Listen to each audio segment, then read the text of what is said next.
And a figure also got thrown in the air as well when Mr. President was there, $150 billion, which apparently has been looted from Nigeria. Mr. President is trying to get back to Nigeria, and he spoke with President Obama apparently about it. That's a lot of money. And I don't know if it's one person, if it's a lot of people. Now we're hearing there might be probes after all of members of the past government, even though he had said before he was got sworn in that he wasn't going to look back, he was going to draw a line from May 29th. Are we getting our hands into too many things now? Let's be sincere, Ibuka. I will sincere with you. See, the issue of probe or no probe, I'm tired of it, sincerely I am. Let the probe start. Since for the past... But investigations have to happen first. No, yes, of course. For the past 2 months now, we've been having the issue of Ali Button's scam. A case has been reopened, case file has been done, this has been done, this. What I want to know is this, when is it going to start? You can't tell me you just want to start investigation on Ali Button, because you and I know that investigation has already been done a very long time. It's just that the case has not been started. When is it going to start? So the issue of someone needs to be probed. If Goodluck Jonathan needs to be probed, let him be probed. If there is any Alice Madiko needs to be, let her be probed. But what we should go against is we should go against selective anti-corruption war. Let every individual, for what the president said, he said he's going to probe the Jonathan administration. I disagree with him, because I know that major disservice to Nigeria was not done by the Jonathan administration. Major disservice to Nigeria was done by someone who ruled this country for 80 years. Major disservice was done by someone under whose watch Nigeria was at the top index of corruption in the world. So we want to know, if you want to start corruption, if you want to start the anti-corruption war, start from start from the beginning, start from the foundation. Thank God the man in question is still alive. So of course he can start up a new Obuta panel. Let him come. No, of course we can start a new. Let him come around. But are we going to be able to do any other thing with governments if we're going to probe all the way back from 1960? No, you see, the major problem with Nigeria is corruption. You and I have identified that a long time ago. Obasanjo said, he said corruption is a canker wound that's eating deep into the fabric of our nation. And I agree with him. It has, because if you don't get corruption right, like he said, other things will not fall into place. So if it's corruption he wants to tackle within the next 1 year, let him tackle corruption. Nigerians will wait. But corruption with 1 year, let's bring these perpetrators of this disservice to Nigeria. Let's bring them down. It's important. Okay.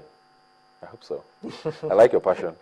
Let's move on now away from Mr. President now and go on to the EFCC, since we're talking corruption as well. And we did hear about invitation sent out to the daughter of the former president, Yar'Adua, and the spouse or the wife of the Senate President, Toyin Saraki. They were invited. They haven't gone. I don't know if they have gone or if they have answered the call yet. We don't know why they were invited. Some people are saying, oh, this might be a throwback to, witch hunting the last administration, or also a way of APC paying back the Senate President for, disobeying and his party and all of that. Whether you have a case there or not, the EFCC, do you think they're being used here again? I think I just want to pinpoint something. Yes, it seems to have been proactive the past few weeks. If you and I are going to look at it, all of a sudden, the sleeping. No, I don't really think it's changed. I think it's a man desperate to keep his job. It doesn't mean that what he has been doing is not right. We shouldn't. But it seems that we should ask ourselves, what has he been doing in the past 6 years? It's very important. If all of a sudden he feels the need to invite Saraki's wife, invite the late Yar'Adua daughter, and a whole lot of others that he has invited, should ask him, how come the case files of various individuals have not been opened? How come it's just opening in now? They've not been in power. Saraki lost immunity a very long time ago. And his wife, I don't think Mary has ever had immunity. So how come we are just talking about them now? But sometimes they tell you that the cause of justice takes a while. They have to investigate these things. And the EFCC, we all know, to be fair to them, is bogged down with so many cases. There's a lot of people who petition them. I mean, not all the petitions eventually end up in, charges and all of that. But they have a lot of petitions on their table. So could that be a reason why maybe it took them a while to actually establish? Thank you. They said they are inviting. If they are inviting, that means you are just starting the investigation. It could be part of... It's part of the process of investigation. That means you are just opening the case file. It doesn't mean you've started.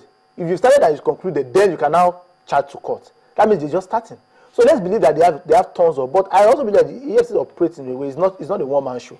They have several departments, litigations, and so many others that can handle this. They also have investigation department. So I believe that most of these things should have gone through that process. The governors that have been... arrest this tomorrow, we don't need that. We want to arrest people, prepare a good case. don't start running the PR job.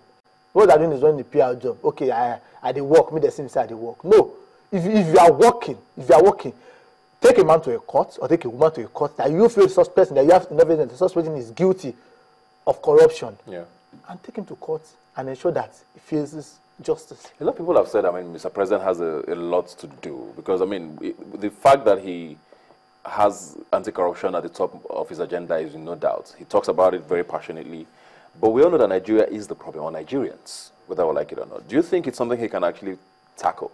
We've heard so many times about how the civil service is bogged down with so many, you know, there's all things happening, all sorts of things happening. Every year we hear 15,000 ghost workers have been revealed. Every year there's a new set of ghost workers, and it's in the tens of thousands, you know. So there's something obviously happening in the system. I don't know. Is this something that you think he's going to be able to tackle in 4 years? We should ask ourselves first, who are those employing the ghost workers? Civil servants should have a database of people that are. But the civil servants are the problem. That's what we're hearing. No, of course. Even we understand that the nucleus of every public service is a civil servant because majorly they contribute they run the government apart from the normal political appointees. Yeah. That's why the permanent secretary also are also there. I think they've been doing quite a lot of job for the past few days. But I believe that President Muhammadu Buhari can actually combat corruption. He can do it if he's sincere with himself. He can. But the only setback is with the set of individuals he has around him. That might actually dictate to what extent is it going to be a witch hunt? Is it going to be a vindictive government, or is it going to actually combat corruption because you actually want to do it? Yeah. So yeah, I think that's an important question we should have. But as a person that I have followed for a very long time, even before he became the president, I believe he has the capacity to run it personally. Yeah. But we should know that government is not run by an individual. It's the president. President is the weakest link in his government. People around him they are the powerful. So if those people feel this guy, they want to protect individuals, they will do that. Yeah. So it now depends on his own conviction and the issue of anti-corruption. If he really wants to do it. Yeah. Talking about people around him, just on the final note before we leave now, we heard also this week that he's not going to appoint ministers until September. That's going to be 4 or 5 months after he got sworn in.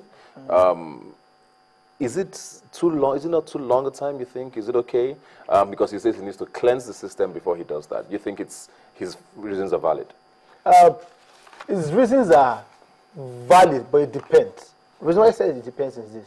There are some ministerial positions in Nigeria that ought to be filled a week, 2 weeks after inauguration. Very important.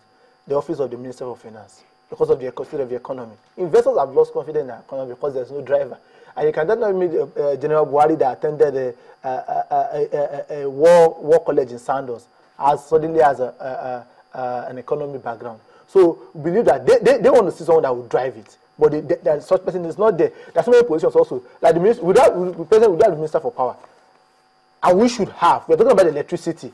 We should have, because these are germane issues. These are sectors that, okay, you want to do. These are sectors that you want to make. If you want to sustain the economy, you want to sustain the country, individuals should be. They're critical positions.